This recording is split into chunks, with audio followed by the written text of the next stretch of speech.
पहले सभी को जय श्री महाकाल की। मैं एस्ट्रो कमल कुमार अग्रवाल दिल्ली से वैदिक ज्योतिषी हूँ और पंजाब की पावन धरती पे आया हूँ और ईश्वर मुझे यहाँ पे मौका दिया, ये मेरा सौभाग्य है। सबसे पहले मैं अंकिता शर्मा जी को मुबारकबाद देना चाहूँगा कि उन्होंने इतना अच्छा इवेंट करा। हम सभी पंजाब के लोगों ने कितना मतलब दिल है इनका बड़ा, इन्होंने बहुत अच्छा इवेंट करा और सारे इकट्ठे हुए हैं। उसके साथ साथ अंकिता जी को ही क्यों, सारे विद्वानों को मैं बधाई देता हूँ और हर प्रोग्राम में देता हूँ। क्यों देता हूँ कि हम ज्योतिष जैसा पवित्र काम करते हैं। इस बात की बधाई सभी भाई बहनों को, जो मुझसे बड़े हैं, जो मुझसे छोटे हैं और जो सीख रहे हैं बच्चे, उन सबको बधाई। क्योंकि ईश्वर ने सबसे पहले बड़ा नाम है ईश्वर का, सारे जानते हैं, आप भी जानते हैं, मैं जानता हूँ, बड़ी बात नहीं कर रहा हूँ। उसके बाद बात आती है डॉक्टर की, क्योंकि डॉक्टर ही जीवन को बचाता है, तो कहते हैं भगवान के बाद डॉक्टर का नंबर आता है। लेकिन मेरा खुद का मानना ये है कि ज्योतिषी किसी डॉक्टर से कम नहीं है। क्यों? उसका मैं कारण बताता हूँ कि जब डॉक्टर के पास जाएंगे, आदमी बीमार होगा तब जाएंगे, हमेशा तो नहीं जाते। डॉक्टर रिपोर्ट देखेगा, ईसीजी देखेगा, एक्सरे करेगा, उसके बाद बताएगा कि आपको ये बीमारी है। लेकिन एक अच्छा ज्योतिषी, जो अच्छा ज्योतिषी जिसने अपने गुरु से ज्ञान लिया है, महाकाल की कृपा है, अपने इष्ट की कृपा है और आप लोगों का आशीर्वाद है, वो बच्चे के जन्म के वक्त ही बता देगा कि जी आपके बच्चे के साथ जीवन में क्या होगा, कब इसकी शादी होगी, कब ये पढ़ाई करेगा, कहाँ जाएगा, कितनी प्रॉपर्टी होगी, कितनी गाड़ी होगी। ये सारा एक ज्योतिषी कुवत रखता है। मैं सभी विद्वान भाई बहनों से कहूँगा कि मेरे को 10 मिनट दे दें, मैं आपका आभारी रहूँगा। प्लीज बैठना। चलिए बात करते हैं। वैदिक ज्योतिषी हूँ तो उस हिसाब से बात करता हूँ। वैसे मैं जानता हूँ आप लोग ज़्यादातर लाल किताब करते हैं, लेकिन लाल किताब भी जहाँ तक मुझे लगता है कि एक वैदिक ज्योतिष का ही अंत है। वैदिक ज्योतिष मतलब वेद जी के नेत्र, उसी में बात करता हूँ ज़्यादातर मैं। और मेरा मानना ये है कि अगर वेद को पढ़ लिया तो लाल किताब बहुत आसान है, मुझे ऐसा लगता है। लगन, लग्नेश, सूर्य और चंद्रमा, चाहे वो लाल किताब है, वैदिक ज्योतिष है, कोई और है। देखिए बहुत सारी ज्योतिष संस्थाएं तो ऐसे मैं जानता भी नहीं उनको, बालक को भी छोटा सीख रहा हूँ। अगर इन चार चीजों को हमने पकड़ा, लगन, लग्नेश, सूर्य और चंद्रमा, तो मुझे लगता है कि पूरी कुंडली हमने साध ली। क्यों? क्योंकि जब जातक हमारे पास आता है तो हमें सबसे पहले क्या देखना है, उस पर विषय पे बात करते हैं। आप विद्वान है वैसे सारे जानते हैं, लेकिन कुछ बच्चे भी जरूर ऐसे होंगे जिनको नहीं पता, तो सीखने में बड़ी मदद मिलती है। जन्म पत्रिका खोलते ही सबसे पहले हम क्या देखते हैं, हमारी जो आदत होती है उस पर विचार कर रहे हैं। करो जरा एक बार कि जन्म पत्रिका में शश योग भी है, मालवी योग भी है और बहुत सारे राजयोग, जिसका कि नाम भी बहुत बड़े राजयोग है। एक जन्म पत्री में कम से कम राजयोग 15 होते हैं और एक जन्म पत्री में कम से कम 15 से 20 दुर्योग होते हैं हर पत्रिका में। चाहे वो कोई ठेला लगा रहा है, चाहे वो राजनेता है, सबके बाद जरूर होंगे, ये पक्का। तो फिर देखना क्या है, हमने देखा कि बड़े बड़े राजयोग होने के बाद भी जातक तो बेचारा मैला ढो रहा है। क्या कारण? भाई कोई तो कारण होगा ना।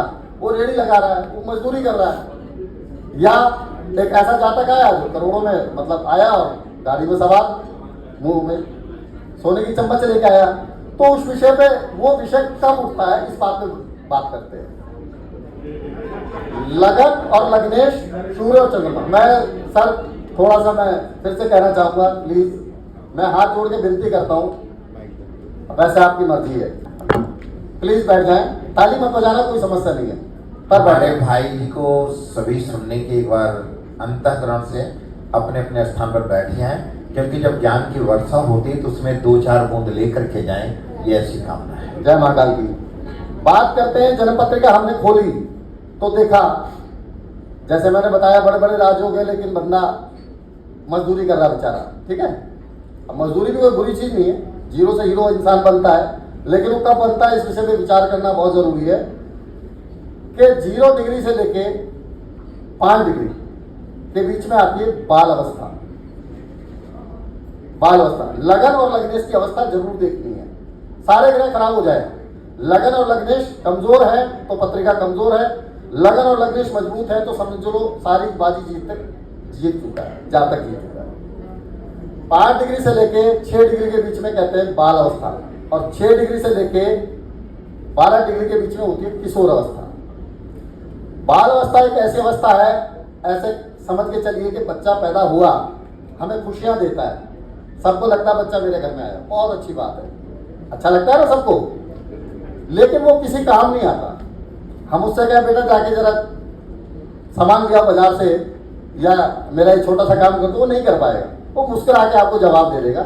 ऐसे मान के चलो कि 5 डिग्री तक की जो लगन है वो किसी काम की नहीं है, या लग्नेश भी है वो किसी काम का नहीं है, क्योंकि हम वो खुशियां तो दे रहा है, इसमें कोई शक नहीं, नो डाउट। उसके बाद में 6 डिग्री से लेकर 12 डिग्री के बीच में आती है किशोर अवस्था।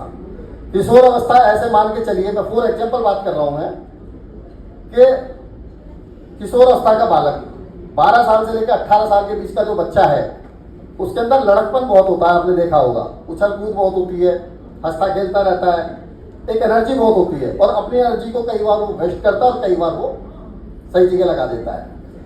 तो जो 12 डिग्री से 6 डिग्री से 12 डिग्री के बीच में जो लगन उदय हो रही है, उसमें हम ये कहेंगे कि ये अवस्था ठीक ठाक है, उतनी कमजोर नहीं मानी जाती, लेकिन वो एनर्जी को वेस्ट ज्यादा करते हैं और मुझे लगता है कि काम कम करते हैं, लेकिन फिर भी कामयाब हो सकते हैं अगर लगन मजबूत है तो। अब आगे 12 डिग्री से लेके 18 डिग्री तक, ये चीज बड़े ध्यान रखने वाली बात है कि 12 डिग्री से लेके 18 डिग्री के बीच में जिसकी लगन और लग्नेश मजबूत है, और लग्नेश अगर 6, 8, 12 में नहीं है, तो आप ये समझो भरे पड़े हो राजयोग, शनि भी बैठ जाए, राहु भी बैठ जाए, केतु भी बैठ जाए, मंगल भी खराब हो जाए। मैं तो नहीं जानता बदमंगल और अच्छा मंगल कैसा होता है, लेकिन मैं ज्योतिष में ये जानता हूं कि ऐसा जातक 0 से हीरो बनता है, लेकिन लग्नेश मजबूत होना चाहिए। लग्नेश के पास बल है तो 0 से हीरो जातक बनेगा, चाहे वो किसी झोपड़े में पैदा हुआ है। इसके बाद चलते 18 डिग्री से लेके 24 डिग्री के बीच में, इसको मान के चलो 50 साल का या 60 साल का आदमी, जैसे मैं बोलने में निपुण है लेकिन ज्ञान बहुत होता है, शिक्षा भले कम हो लेकिन दिमाग तेज होता है, क्योंकि उसने 50 साल तजुर्बा लिया है, उसके अंदर ज्ञान अच्छा होता है, समझ अच्छी होती है, उसकी सलाह बहुत अच्छी होती है। जिसका भी लगन और लग्नेश 18 डिग्री से 24 डिग्री के बीच में उदय हो रहा है, आप उसकी सलाह लेके देखना, वो खुद के काम नहीं आता, वो दूसरों के काम आता है। और अगर ऐसे लोग अगर सामने वाले को फ्री की सलाह दे रहे हैं, तो मुझे लगता है वो, क्योंकि शरीर में तब होती नहीं, 60 साल के आदमी क्या करेगा बेचारा, वो सलाह दे सकता है। ऐसे लोगों को कहते हैं कि फ्री के सलाह देते हैं, जी, सुनते हैं और फिर उनको निठल्ले की तरह एक्सरसाइज कर देते हैं। अच्छा, लेकिन फिर भी ठीक ठाक है, क्योंकि हिम्मत मर्दा मदद खुदा, केंद्र त्रिकोण का एक भी ग्रह अगर केंद्र में बैठ गया या त्रिकोण में आ गया तो जातक कर लेता है, मैंने देखी है पत्रिका ऐसी। अब आ जाओ 24 डिग्री से लेकर 30 डिग्री के बीच में, हालांकि 30 डिग्री किसी की होती है ना, 29 डिग्री होती है। ऐसे में क्या होगा, ऐसे में ये होगा जितने मर्जी राजयोग भरे पड़े हैं किसी काम के नहीं है, समझने वाली बातें हैं। 24 डिग्री से 30 डिग्री के बीच में अगर लगन और लग्नेश हैं या 29 डिग्री के आसपास है, तो जितने मर्जी राजयोग हो कोई फायदा नहीं उसका। मुझे लगता है कि लगन लग्नेश को ठीक करने पे ज्यादा हमें ध्यान देना चाहिए, तब तो जातक को कामयाबी मिल जाएगी। क्योंकि लग्नेश एक शरीर, लगन शरीर और लग्नेश हमारी आत्मा। अब शरीर भी अच्छा हो और आत्मा भी अच्छा हो, अगर इन दोनों को ठीक कर दिया तो मुझे लगता है कि सर्दी हो, बरसात हो, कुछ ठंड पड़ रहा है, गर्मी पड़ जाए, जातक का कुछ बिगड़ता नहीं है। लेकिन अगर लगन और लग्नेश कमजोर हो गए तो जरा सी सर्दी हुई छींक, जरा सी गर्मी हुई मर गया, या जरा सी बरसात हुई भाई काम खराब हो गया। ये मैंने फॉर एग्जाम्पल बात की। तो लगन लग्नेश को देखना बहुत जरूरी है, ऐसा मुझे लगता है।